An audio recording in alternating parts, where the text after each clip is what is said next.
Ho ho ho. If this jamb wasn't bowed. It's bowed in the middle. But it's close enough to fix. Oh yeah. That's what we need to hear. Good news. I'm gonna pre-drill a hole here because I know I've got to suck the jamb in. Probably put a screw in here also, just to hold it flush with the face of the framing. Okay. And then I'll suck this in so that I can actually close the door. Because one of the things is, this side of the jamb could be good and this side could be doing this or this. Mm-hmm.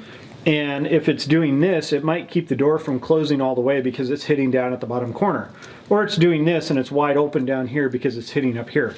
So by just kind of pinning it temporarily so I can close the door, I can see what this side needs to do to make the door close smoothly or completely. So it's a three-dimensional problem you're trying to solve. Yep, starting to rotate and figure out angles and... So that is pretty close to plumb. It could come out just a smidge at the bottom. Maybe not even that much. Probably too much of a smidge. Yep.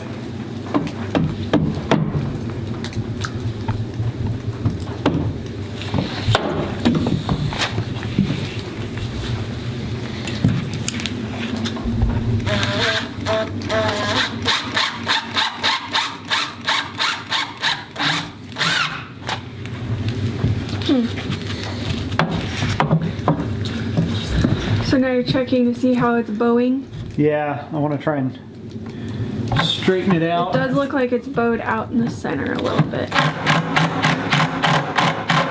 That looks good. Oh, still a little further. The bottom still has a... Does it shut now?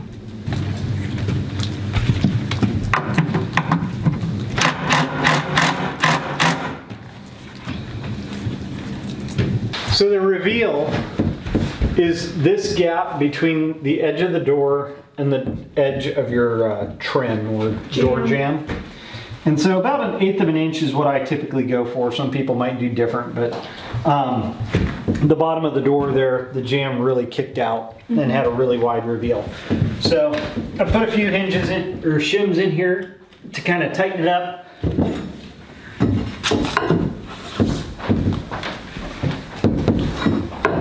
Might want just a little bit more.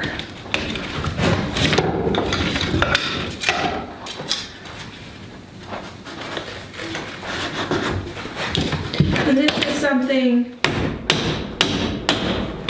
you could use to reset or rehang a door that's already a problem in your house. Yeah. It's not like you can only do this for...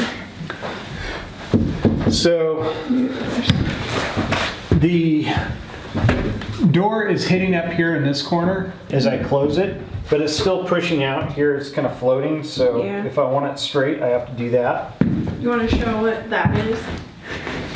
I have to push my foot that way to get it to be tight.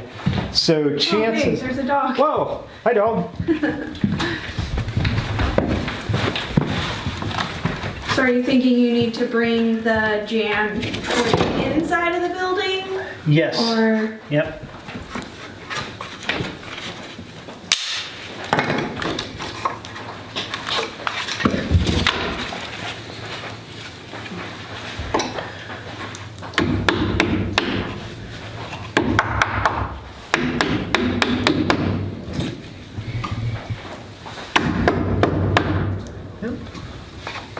Taking all the shims.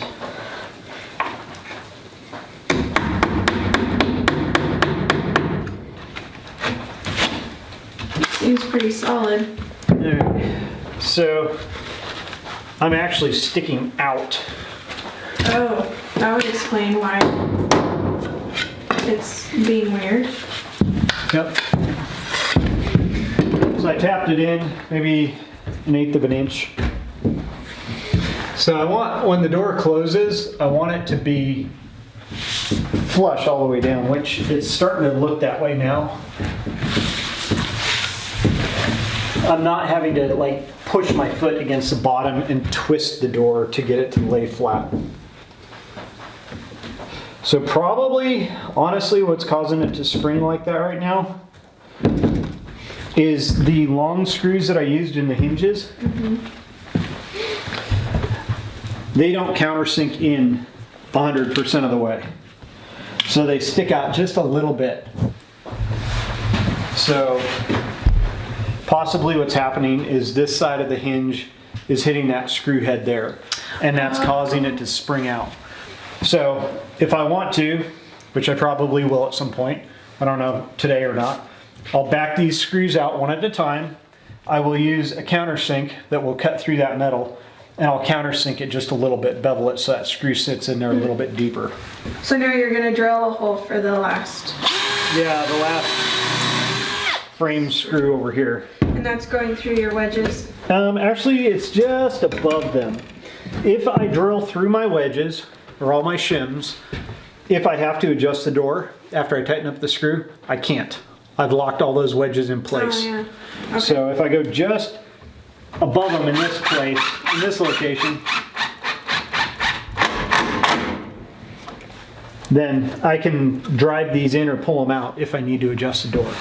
If I had a bunch of shims up here right now, I would probably put the screw just below the shims. That way, if I do have to adjust it, and I back that screw off and I take tension off of this, they don't all fall down. They've got that screw down below them, holding them in place. All right, it's the next morning. It got way too dark last night.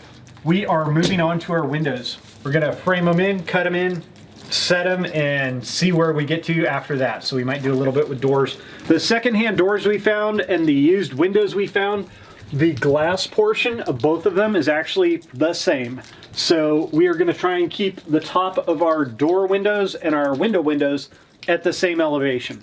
So now that we've got the door set, we can figure out our window elevation. I've made a couple marks here on the stud. This mark here is for the height of the actual glass in the window. This is the height for the actual header that compensates for the thickness of the window casing. So this line and up is going to be my framing. So I've only marked one side. I'm going to put my block in there, secure it on one side, and then I'm going to level it and secure it on the other side. Then we'll measure down for our bottoms.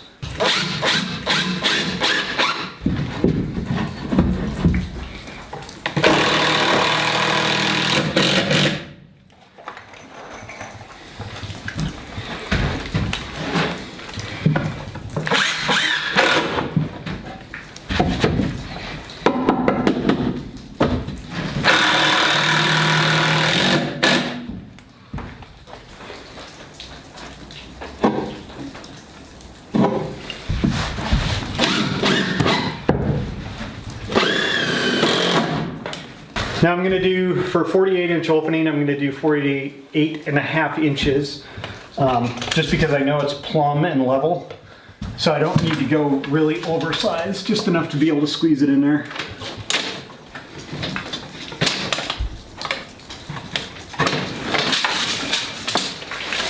Because the top is level, I don't have to worry about leveling the sill as long as I measure off both sides.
To make things easier when I cut things out, I'm just going to drill a little hole in each corner to mark it on the outside, and we'll go on the outside and cut the Tyvek back so we can get it out of the way so we don't cut all the Tyvek.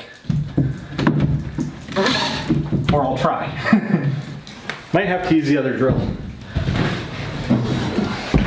It's got a little bit longer body. The battery was blocking how close I could get in the corner.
Good morning. How are you? Hi.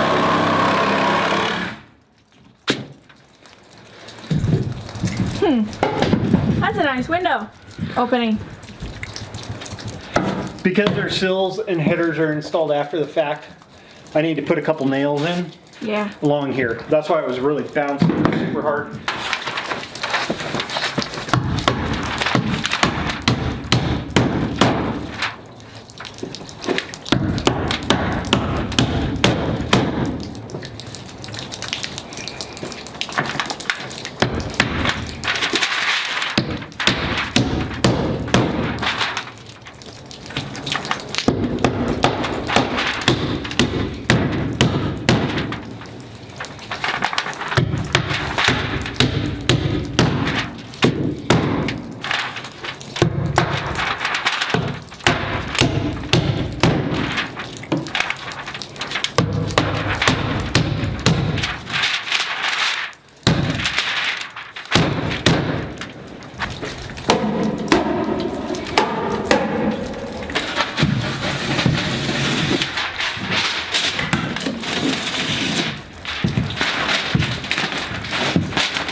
This side? It's pretty heavy.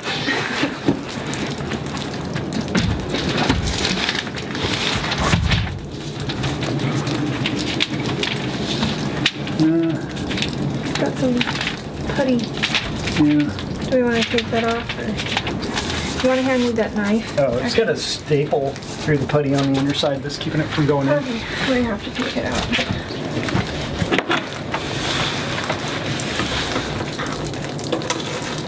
It's like they used some kind of butyl-ish tape. Yeah.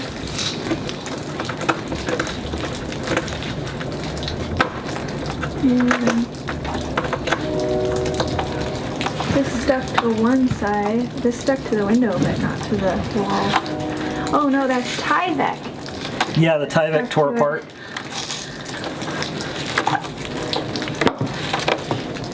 Or whatever type of Yeah. vapor barrier.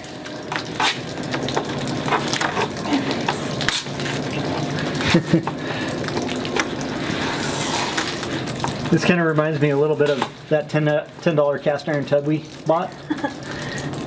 Cleaning it up. Yeah. It was a good deal though. It was only $5 for the record, Oh. and it had one rust stain.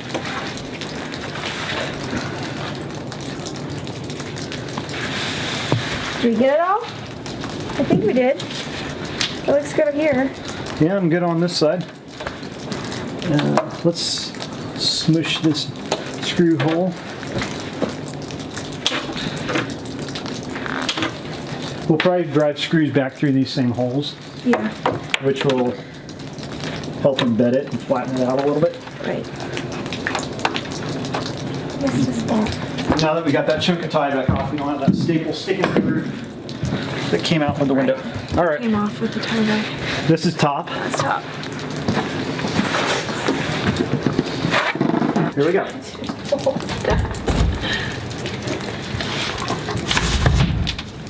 Okay. Okay, check. Pretty close. Needs to go up a little bit on this corner. Okay. And then when you're inside, you want to center it left to right. Yeah, and we're pivoting here. Looks like that would be the side to pivot on. Yeah, just a little bit up. It's probably not going to take much, like a 1/16 of an inch.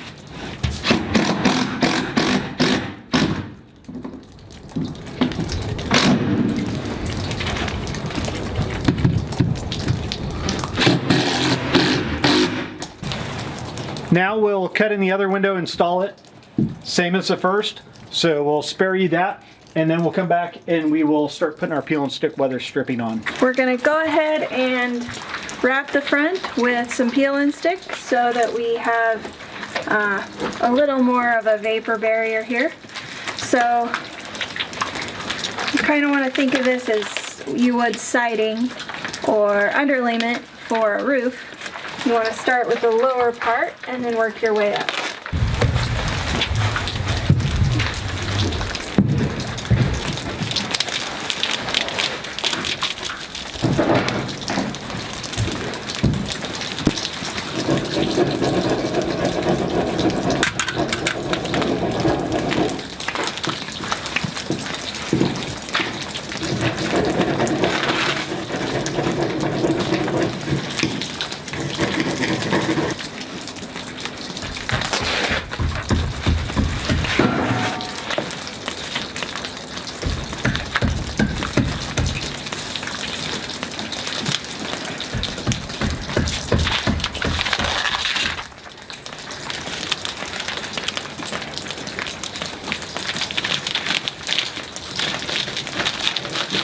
I'm going to go ahead and install the doorknob set for this door. It's from scratch, so the jamb hasn't been mortised for a door lock or a strike plate.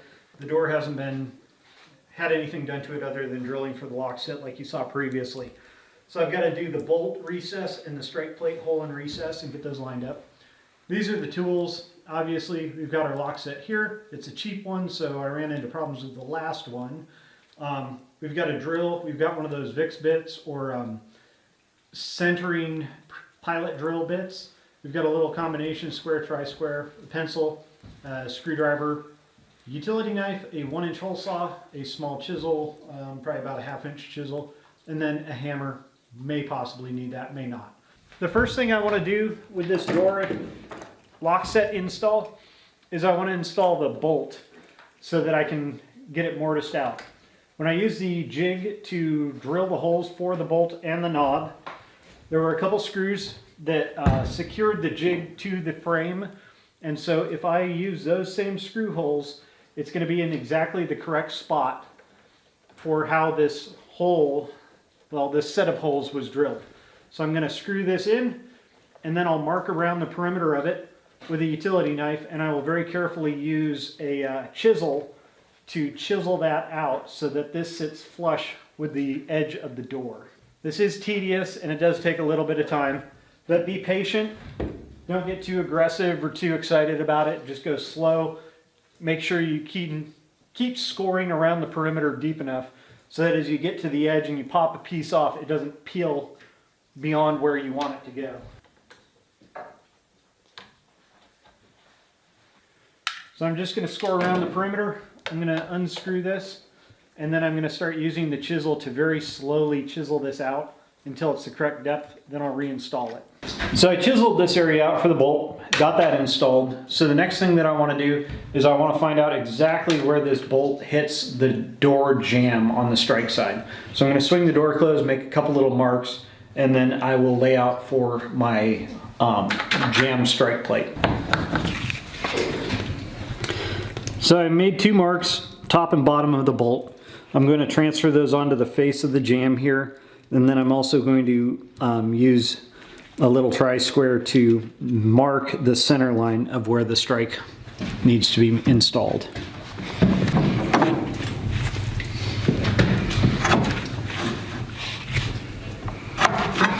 So that's top and bottom, and this is going to be center. So I'll extend these lines just a little bit further so that when I install my strike plate and mount it, I know exactly where it needs to be square. I've got a 1-inch hole saw. I'm going to center the pilot bit there, and then top and bottom of the hole saw will be those lines.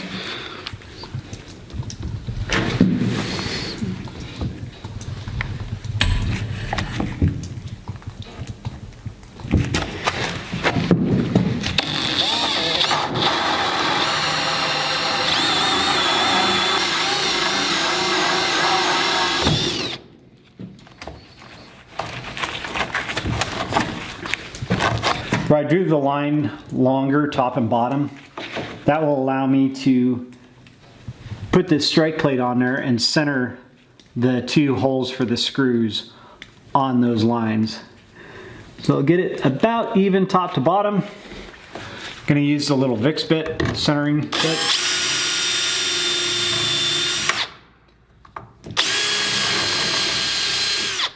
Pre-drill those holes.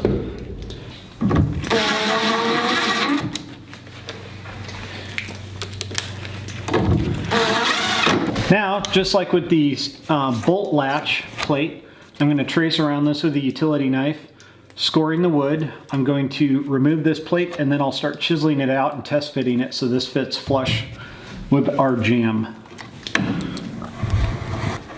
Gently chiseling this down.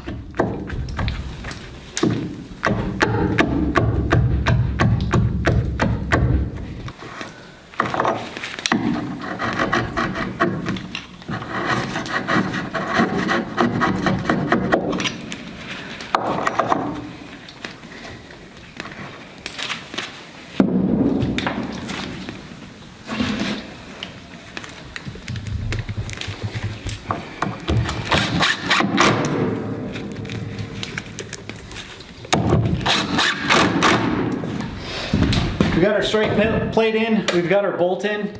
Avoid the temptation of closing it and trying it out, because if it does work, the bolt will latch and then you will have no handle or knob to open your door. So you will be playing around with a screwdriver in here trying to figure out how to retract the bolt to open said door. Let's put our handle in so we don't run into that problem. If you have a keyed lock set, it's probably preferable to install it with the key to the outside. So make sure you've got it facing the right direction before you waste a bunch of time installing it. So this closes this way, keyed set is facing out. And just kind of wiggle it around, get it in there, and then get the other side mounted.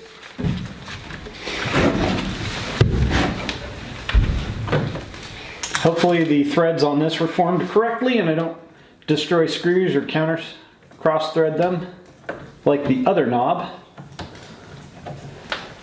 That one feels like it's going in okay.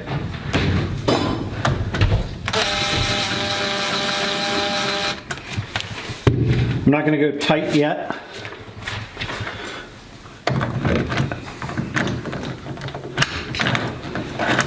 So to access this screw hole, you have to actually throw the latch or operate it.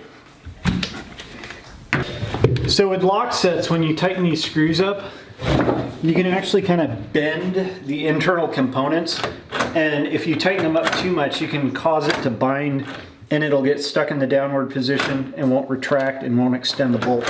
So just kind of tighten the screws up, snug them up, test it, make sure it works. Another thing is, right now it's unlocked. Turn the latch, and it's locked. We're gonna give it a try on camera. I have not swung the door shut. I have not tested it. I don't know if it'll latch or not, but let's try it. It works! One last thing for our door install is we do have the weather stripping. For these tracks, we've got it so that the top piece is continuous all the way from edge to edge.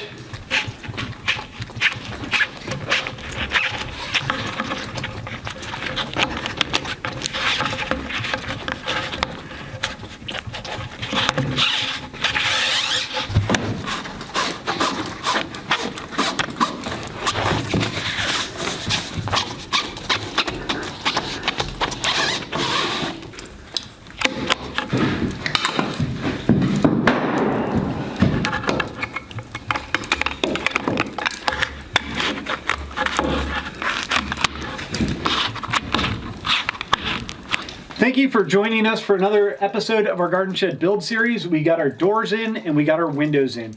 The doors took a bit of time just because we cut down the trees, we milled the lumber, and we processed it into door jambs, and then I messed things up. But other than that, they work. It's awesome. It makes the shed look so much better and a lot more light inside. So, was it worth it in the end to do it all from scratch? For a couple doors, probably not. If you were doing a whole house worth, it probably would be worth it. So it was a great learning experience for us, and you got to see kind of step by step all the challenges that go into this. So until next time, this is Dan with Dan and Sarah Makers. Be sure to like, subscribe, share, and comment on our YouTube channel.